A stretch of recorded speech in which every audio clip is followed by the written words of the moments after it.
एक वजह आप अपने और अपने बच्चों के विकास के लिए वोट देते हैं, दूसरा आप राजनीति में भागीदारी के लिए वोट देते हैं, तीसरा आप अपने राजनीतिक विरोधी को हराने के लिए वोट देते हैं।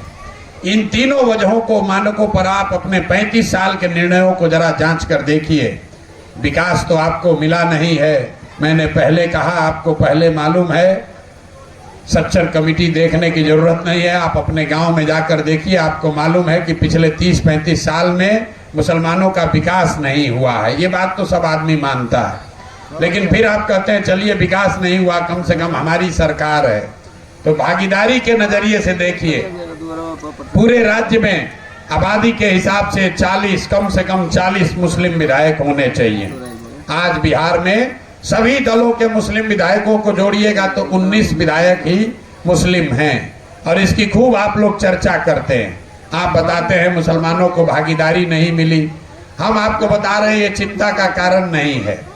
चिंता का कारण ये है कि आबादी के हिसाब से 1650 मुखिया बिहार में मुसलमान होना चाहिए, है 1200 से कम।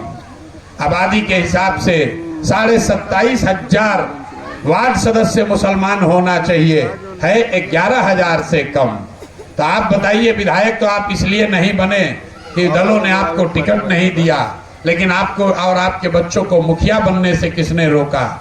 आप वार्ड सदस्य क्यों नहीं बने? वो इसलिए नहीं बने कि 35 साल से लालू जी ने आपका विकास किया हो न किया हो, लालू जी ने आपको भागीदारी दी हो न दी हो, लेकिन उन्होंने एक काम किया, उन्होंने आपको बता दिया कि भाई अगर जिंदा रहना है, अगर सुरक्षित रहना है तो कुछ मत करो, हमारे पीछे चलते रहो। अपने बच्चों के लिए पढ़ाई मत मांगो, रोजगार मत मांगो, राजनीति में हक मत मांगो, हिस्सेदारी मत मांगो, हमारे पीछे चलते रहो। यहाँ जितने मुसलमान हैं अपने आप को मुसलमान कम और अल्पसंख्यक ज्यादा बताते हैं। पूरा इस्लाम 5 किताबों पर मेरी जानकारी के हिसाब से टिका हुआ है, और उन 5 किताबों में कहीं पर भी इस्लाम में आपको अल्पसंख्यक नहीं बताया गया है। ये शब्द कहाँ से आया? भाई अल्पसंख्यक कोई जाति धर्म है ही नहीं। आप मुसलमान हैं लेकिन अपने आप को अल्पसंख्यक बताते हैं, ऐसा क्यों? ये मानसिकता है, अल्पसंख्यक बहुसंख्यक मानसिकता है। जो लोग भी अपने को अल्पसंख्यक बताते हैं उसका परिभाषा जाकर पढ़िएगा, उसमें लिखा हुआ है कि अल्पसंख्यक का मतलब वो जहां समाज ये मान ले, स्वीकार कर ले कि हम अपने विकास के लिए, अपनी सुरक्षा के लिए, अपने तरक्की के लिए किसी बहुसंख्यक समाज के पीछे ही हम चलेंगे। ये बात जब आप स्वीकार कर लेते हैं तब अपने आप को अल्पसंख्यक बताते हैं। तो ये जो राजनीतिक बंधुआ मजदूरी आपके दिमाग में लालू जी ने घुसा दिया, यही वो कारण है कि आपके समाज के बच्चे वार्ड सदस्य का भी चुनाव नहीं लड़ते हैं, मुखिया सरपंच भी नहीं बनना चाहते हैं। आपको लगता है भैया हम लोग खड़ा होंगे, कोई हम जीते ही नहीं सकते हैं, क्या फायदा है, इससे अच्छा है दूसरा ही काम करो। तो धीरे धीरे 35 साल में आपकी राजनीतिक भागीदारी ही सिर्फ कम नहीं हुई, राजनीति में आपके बच्चों का आना कम हो गया, इसीलिए लीडरशिप भी खत्म हो गई। वही 2-4 लोग पुराने हैं, वही चले आ रहे हैं, जो राजद का झंडा धोते हैं, वही मुसलमानों का लीडर है। अब तीसरी वजह है, आप वोट देते हैं भाजपा को हराने के लिए। तो इसी को जांच लीजिए, भैया विकास नहीं मिला, भागीदारी भी नहीं मिली, कम से कम भाजपा को हरा दें। तो 1989 से आप भाजपा को वोट दे, राजद को वोट दे रहे हैं।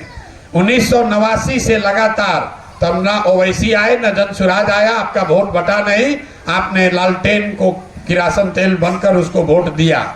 1989 में भाजपा का बिहार में 0 सांसद था, 0, देश में 2।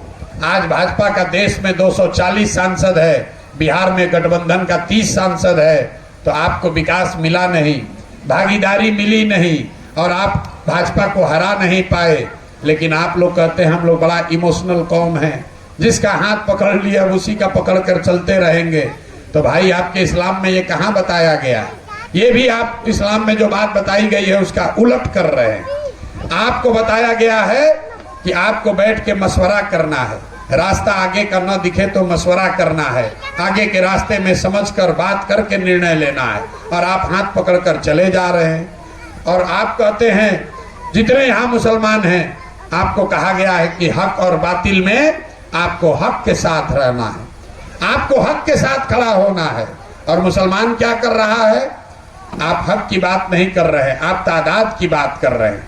जितने लोग बैठे हैं दिन रात यही गणना कर रहे हैं, किसका तादाद जाता है, कौन हम लोग को भाजपा को हराएगा। अरे भाई, अगर इस्लाम को शुरू करने वाले आपके सबसे बड़े नबी, अगर उन्होंने तादाद की चिंता की होती तो इस्लाम तो शुरू ही नहीं होता। इस्लाम जब शुरू हुआ, जब इसकी बुनियाद पड़ी, तब तो दो लोगों ने शुरू किया, तादाद तो उनके विरोध में थी। लेकिन आप इस्लाम को मानने वाले लोग हक को छोड़कर तादाद के साथ हो गए हैं। और उस तादाद का नेता, वो तादाद अगर बातिलों का भी तादाद है तो भी आपको दिक्कत नहीं है। आपको तादाद दिखना चाहिए जिन लोगों ने आपके बच्चों का हक लूटा है, आपको बर्बाद कर दिया, 30-35 साल से आपके लिए कुछ नहीं किया, लेकिन उसकी तादाद बड़ी दिखती है। आपको दिखता है ये भाजपा को हरा देगा, तो उस बातिल के साथ भी चलने में आपको गुरेज नहीं है। तो भैया आपका दुर्दशा नहीं होगा तो किसका दुर्दशा होगा? आप लोग कहते हैं भैया हम लोग अकेले क्या करेंगे, हम लोग तो 18% ही हैं, किसी के पीछे तो चलना पड़ेगा। मेरे भाई लालू यादव के जाति की संख्या कितनी है? 15%। नीतीश कुमार के जाति की संख्या कितनी है? 2%। प्रशांत किशोर के जाति की संख्या कितनी है? 3%। तो लालू यादव खड़ा होकर काम कर सकते हैं, नीतीश कुमार नेता बन सकते हैं, प्रशांत किशोर नेता बन सकते हैं, तो 18% आबादी वाले राज्य समाज में कोई लड़का खड़ा क्यों नहीं हो रहा है कि भैया हमको भी नेतृत्व करना है? ये आपकी परेशानी है। वो इसलिए नहीं खड़ा हो रहा है कि आज का मुसलमान जद्दोजहद नहीं करना चाहता है। आपको ये बताया गया है जीवन में बिना जद्दोजहद के कुछ भी हासिल नहीं होगा। लेकिन आज का मुसलमान क्या कहता है? कोई आ जाए, कोई रहनुमा आ जाए, चलो लालू ने ठगा, प्रशांत किशोर आ जाए तो आप प्रशांत किशोर के पीछे कुछ दिन चलिएगा, फिर प्रशांत किशोर ठगेंगे, फिर दूसरे के पीछे जाइएगा। अरे भाई, अगर किसी के पीछे चलने से आपका भला होता तो पैगंबर साहब ने आपको कहा होता कि सही आदमी का चुनाव करो, उसके पीछे चलो। उन्होंने ये नहीं कहा। आपको इस्लाम में कहा गया जीवन में कुछ हासिल करना है तो जद्दोजहद करना पड़ेगा। बिना जद्दोजहद के कुछ नहीं होने वाला। किसी के पीछे चलिएगा कुछ नहीं मिलने वाला, कुछ नहीं मिलने वाला है। और आप हक को छोड़कर जब भी तादाद का हिस्सा बनेंगे आपका नुकसान होगा ही होगा। ये बात प्रशांत किशोर नहीं बता रहे। इस्लाम ही एक ऐसा धर्म है, जहां तक मैं समझता हूं, इसमें सीधी सीधी बातें लिखी हुई हैं, आपको करना क्या है और क्या नहीं करना है। और जीवन का कोई ऐसा पहलू नहीं है जिसके बारे में इस्लाम में बताया नहीं गया है कि आपको क्या करना है। राजनीति के लिए, सामाजिक जीवन के लिए भी इस्लाम में सीधी बात बताई हुई है। आपको हक के साथ रहना है, आपको अपने बच्चों की चिंता करनी है, आपको अपने सही रहनुमाओं का चुनाव करना है, आपको जद्दोजहद करना है। आपको सब बात छोड़कर इन सारी बातों से आपने किनारा कर लिया, आप तादाद का हिस्सा हो गए, इसीलिए ये दुर्दशा है। और आपको लग रहा है कि किसी को वोट देने से सुधर जाएगा। आप जनसुराज को वोट दीजिएगा, उससे क्या होगा? अगर जनसुराज यहाँ जीत भी जाए उससे क्या होगा? क्या आपकी गरीबी दूर हो जाएगी? जनसुराज का विधायक क्या आपको आपके बच्चों की तालीम की व्यवस्था कर देगा? विधायक का कितना ताकत होता है? विधायक कुछ नहीं कर सकता है, बहुत होगा तो वो नाली गली बनवा देगा। मेरे भाई, किसी को जिताने हराने से आपका दशा नहीं सुधरेगा।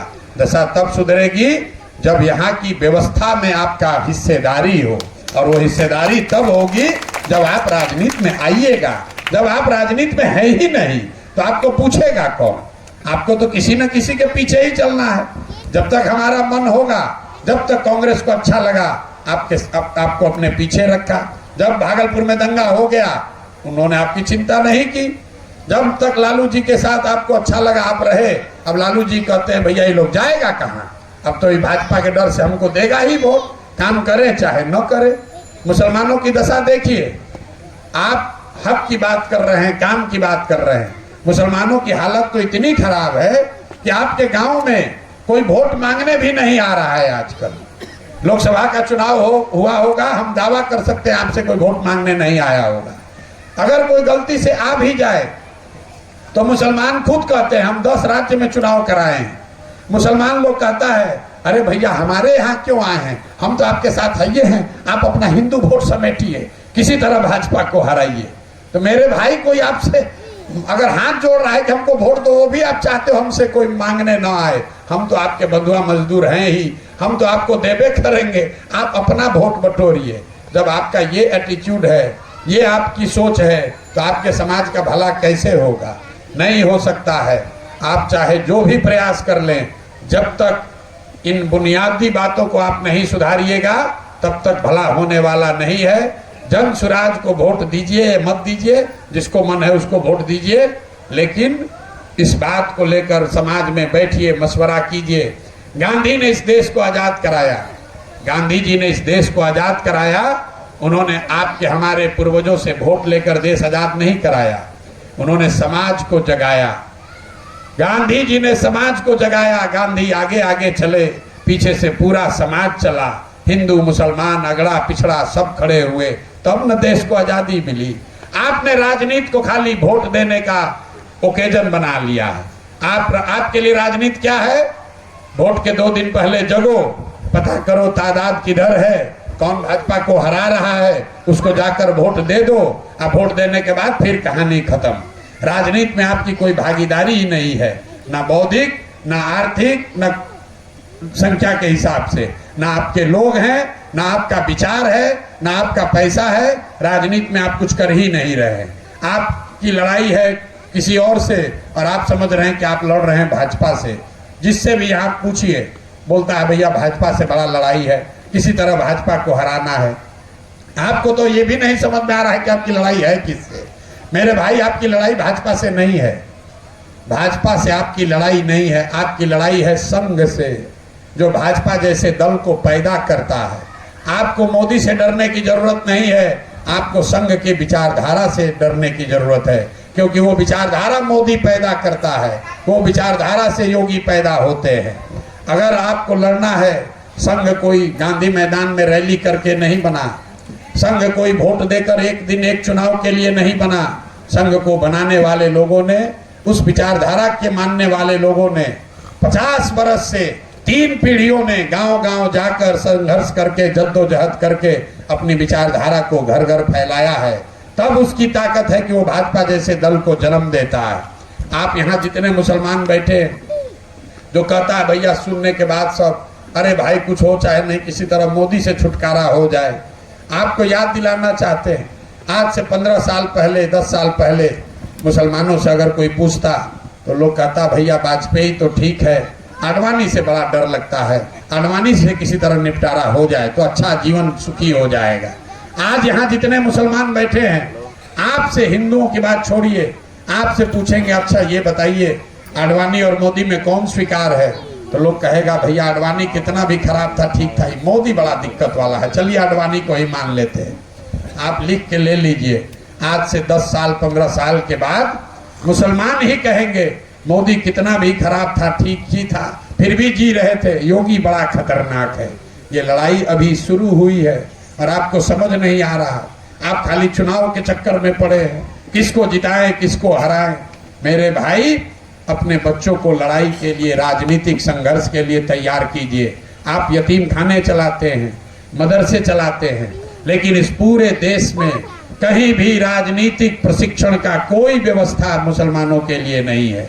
जिस संघ से आपकी लड़ाई है वो हर दिन 1 लाख शाखा लगाता है, 1 लाख जगहों पर संघ की शाखा लगती है, वहां बच्चों को उनके विचारधारा से जोड़ा जाता है।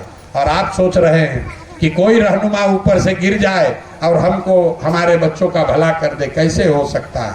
तो जन सुराज आपके वोट के लिए नहीं आया है। 2 चीज हम जरूर मांग रहे हैं, आप इस बात को समझिए, हम आपसे आपकी दुआ मांग रहे हैं। दुआ इसलिए मांग रहे हैं कि आपकी दुआ से ही ये व्यवस्था बन सकती है। और दूसरा आपसे ये कह रहे हैं कि आपके समाज के बीच से जो भी बच्चे हैं जो राजनीति करना चाहते हैं, उनके पास साधन नहीं है, पैसा नहीं है, उनके बाबूजी विधायक मंत्री नहीं है, लेकिन उनमें सलाहियत है, जज्बा है, उन बच्चों को आप जोड़िए जन सुराज से। ये जन सुराज का संकल्प है, आपके उन बच्चों को हम प्रशिक्षण भी देंगे, अपने खर्चा से उसको प्रशिक्षण भी देंगे, और समय आने पर उसकी क्षमता के अनुसार उसको चुनाव भी लड़ाएंगे। जन ने अफाक अहमद को किसी किसान के बेटे को अपने खर्चा से लड़ाकर एमएलसी बनाया है। 75 साल के बिहार के इतिहास में 75 साल के बिहार के इतिहास में आज तक स्नातक और टीचर का कोई एमएलसी मुसलमान नहीं बना है। वहाँ 30 वर्ष से तो केदार पांडे ही होते थे एमएलसी, उनको हटाकर हमने अफाक अहमद को जनसुराज ने लड़ाया है और वो आज एमएलसी हैं। आज जो बेलागंज से मुसलमान लड़ रहे हैं वो किसी धन्ना सेठ का लड़का नहीं है, उसके बाबूजी विधायक नहीं हैं। सिर्फ हिस्सेदारी नहीं दे रहे हैं, अपना साधन व्यवस्था लगाकर अमजद को वहाँ चुनाव भी लड़ा रहे हैं। ये वो व्यवस्था है। अगर गोडसे की विचारधारा से लड़ना है तो एक ही उपाय है, गांधी की विचारधारा को फिर से पुनर्जीवित कीजिए, तभी बात बनेगी। न तो MYPY करते रहिएगा, जीवन में कभी सफलता नहीं मिलेगी। ये जो प्रयास हमने शुरू किया है, ये एक लाइन में, एक पंक्ति में आज़ादी से पहले जो महात्मा गांधी की व्यवस्था थी, जिसमें अगड़े पिछड़े हिंदू मुसलमान सब ने मिलकर देश की आज़ादी के लिए लड़ाई लड़ी थी, वही व्यवस्था बनाने का प्रयास कर रहे हैं। नमस्ते साथियों, thanks for watching my video. आप लोग अपना प्यार बनाए रखिए और ज़्यादा से ज़्यादा वीडियो को family, friends and old age people के साथ शेयर करें और लास्ट में एक कमेंट करना ना भूलें। जय हिंद।